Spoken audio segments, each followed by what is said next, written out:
Hi, hello dear friends. வணக்கம், welcome to Sai சமையல். இன்றைக்கி நம்ம வீடியோவில் எல்லாரும் விரும்பி சாப்பிடக்கூடிய ரொம்ப டேஸ்டான கொழுக்கட்டை, எள்ளு வச்சு பூரண கொழுக்கட்டை எப்படி பண்ணுறதுன்னு சொல்லி பார்க்கலாம். இது சாப்பிட்றதுக்கு ரொம்ப டேஸ்ட்டாக இருக்கும், ரொம்ப ஜூஸியாக இருக்கும். என்ன ஸ்நாக்ஸ் பண்ணுறதுன்னு ரொம்ப யோசிக்கிறீங்களா? கண்டிப்பாக இதை செஞ்சு கொடுங்க, எல்லோரும் விரும்பி சாப்பிடுவாங்க. இது இப்போ எப்படி பண்ணுறதுன்னு சொல்லிட்டு நம்ம வீடியோக்குள்ளே போய் பார்க்கலாம். இந்த கொழுக்கட்டை பண்ணுறதுக்கு நான் 1 கப்பு அரிசி மாவை எடுத்திருக்கேன். நம்ம அதை கடாயில் அடுப்பு ஆன் பண்ணிவிட்டு நம்ம அந்த மாவை போட்டு நம்ம தண்ணியை ஊற்றி கொஞ்சமாக மிக்ஸ் பண்ணிக்கலாம். நம்ம இந்த மாதிரி மிக்ஸ் பண்ணால் கொஞ்சம் மாவு நல்லா வெந்து கொஞ்சம் சாஃப்டாக இருக்கும். சாப்பிட்றதுக்கு கொழுக்கட்டை நல்லா சாஃப்டாக கிடைக்கும். அதுக்காக நம்ம இதை நம்ம அடுப்பில் வச்சு நம்ம மாவு பிசைஞ்சிக்கலாம். இது ரொம்ப ஈஸியாகவும் இருக்கும், ரொம்ப ஃபாஸ்ட்டாகவும் பண்ணிடலாம். அது மட்டும் இல்லாமல் வீட்டில் எல்லோரும் விரும்பி சாப்பிடக்கூடிய ஒரு ஹெல்த்தியான ஸ்நாக்ஸ். நம்ம ஆயில் எதுவுமே யூஸ் பண்ணல, ஆவியில் வேக வச்சு சாப்பிட போகிறோம். ஸோ ரொம்பவே நல்லது. இந்த மாதிரி ஸ்நாக்ஸ்லாம் வீட்டில் இருக்கிறவங்களுக்கு பண்ணி கொடுங்க, ரொம்ப விரும்பி சாப்பிடுவாங்க. அடுப்பு ஆஃப் பண்ணிவிட்டு கொஞ்சமாக சூடு குறைஞ்சதுக்கு அப்புறமா நம்ம இந்த மாதிரி மாவு பிசைஞ்சு எடுத்து வச்சுக்கலாம். நல்லா கை பொறுக்கிற அளவு சூட்டில் பிசைஞ்சு எடுத்துக்கலாம். இப்போ 1/4 கப் அளவு நான் கருப்பு எள்ளு எடுத்திருக்கேன். அதையும் நம்ம சூடு பண்ணிக்கலாம். அது நம்ம ஒரு மீடியம் ஃப்ளேமில் வச்சு நம்ம சூடு பண்ணிக்கலாம். எள்ளு லைட்டாக 1-2 வெடிக்க ஆரம்பிக்கும். அந்த டைமில் ஆஃப் பண்ணிடலாம், இல்லைனா கசப்பு தன்மை கொடுத்துரும். இப்போ நல்லா சூடு ஆறட்டும். சூடு ஆறினதுக்கு அப்புறமா நம்ம மிக்ஸி ஜாரில் போட்டு நம்ம இதை அடித்து எடுத்துக்கலாம். பவுடர் பண்ணி எடுத்துக்கலாம். நல்லா பவுடர் பண்ணி எடுத்துக்கோங்க.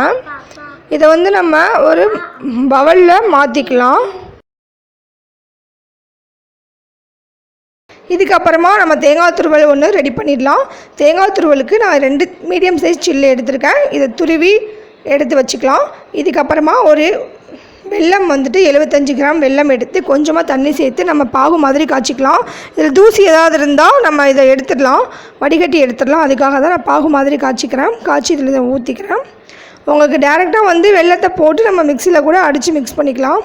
தண்ணி ஊற்றி பாகு காய்ச்சணுன்ற அவசியம் இல்லை. நம்ம தூசி ஏதாவது இருந்தால் இந்த மாதிரி வடிகட்டி எடுத்துடலாம். அதுக்காக நான் பாகு மாதிரி காய்ச்சிக்கிட்டேன். நம்ம துருவி வச்சுருந்தா தேங்காய் துருவலையும் நம்ம இதில் சேர்த்துக்கலாம்.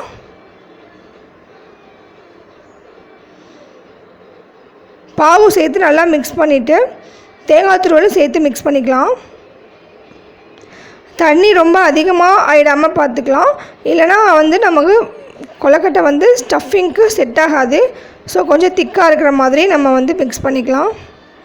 இது அப்படியே கூட சாப்பிட்லாம், அவ்வளோ டேஸ்ட்டாக இருக்கும். உருண்டை பிடிச்சி கூட சாப்பிட்டுக்கலாம், ரொம்ப நல்லா டேஸ்ட்டாக இருக்கும். இன்னும் டேஸ்ட் கொடுக்கறதுக்காக நான் 1 ஸ்பூன் அளவு மட்டும் கொஞ்சமாக நெய் சேர்த்துக்கிறேன். இது நல்லா வாசமாகவும் இருக்கும், சாப்பிட்றதுக்கும் ரொம்ப டேஸ்ட் கொடுக்கும். அதுக்காக கொஞ்சமாக நெய் சேர்த்துக்கிறேன். இப்போ பூரணம் ரெடி ஆயிடுச்சு. ரெடி பண்ணி பிசைஞ்சு வச்சுருந்த மாவை உருட்டி வச்சுக்கலாம். பால் சைஸில் நமக்கு எந்த சைஸ் வேணுமோ அந்த சைஸுக்கு நம்ம உருட்டி எடுத்து வச்சுக்கலாம்.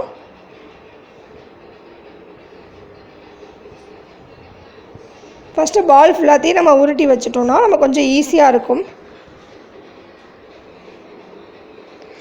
இது ரொம்ப டேஸ்ட்டாக இருக்கும். டெய்லி என்ன ஸ்நாக்ஸ் பண்ணுறதுன்னு ரொம்ப கவலையாக இருந்தால் இந்த மாதிரி ஸ்நாக்ஸ்லாம் பண்ணி கொடுங்க, அது ரொம்ப நல்லதும் கூட உடம்புக்கலாம்.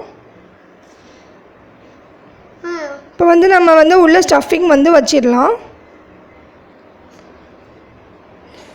ரொம்ப சின்ன சைஸில் தான் நான் பண்ணுறேன், அப்போ தான் சாப்பிட்றதுக்கும் நல்லாயிருக்கும், விரும்பி சாப்பிடுவாங்க. சாப்பிட்றதுக்கு கொஞ்சம் ஈஸியாகவும் இருக்கும்.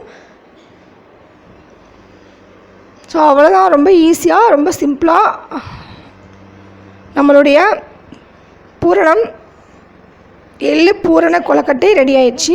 நம்ம இதை வேக வச்சு எடுத்துடலாம். 10 நிமிஷத்துக்கு நம்ம இட்லி பானையில் வச்சு நம்ம வேக வச்சு எடுத்துக்கலாம். 10 நிமிஷத்துக்கு அப்புறமா ரொம்ப டேஸ்டான எல்லோரும் விரும்பி சாப்பிடக்கூடிய ரொம்ப ஹெல்த்தியான எள்ளு பூரண கொழுக்கட்டை ரெடி ஆயிடுச்சு. இந்த வீடியோ உங்களுக்கு பிடிச்சிருந்தா என்னோடய சேனலை மறக்காமல் சப்ஸ்கிரைப் பண்ணிக்கோங்க, லைக் பண்ணிக்கோங்க. வீடியோ பிடிச்சிருந்தா லைக் பண்ணிக்கோங்க, ஷேர் பண்ணிக்கோங்க. வீடியோ ஃபுல்லாக பார்த்ததுக்கு ரொம்ப நன்றி ஃப்ரெண்ட்ஸ். என்னோடய சேனலை சப்போர்ட் பண்ணுங்கள், சப்ஸ்கிரைப் பண்ணிக்கோங்க. Thank you so much.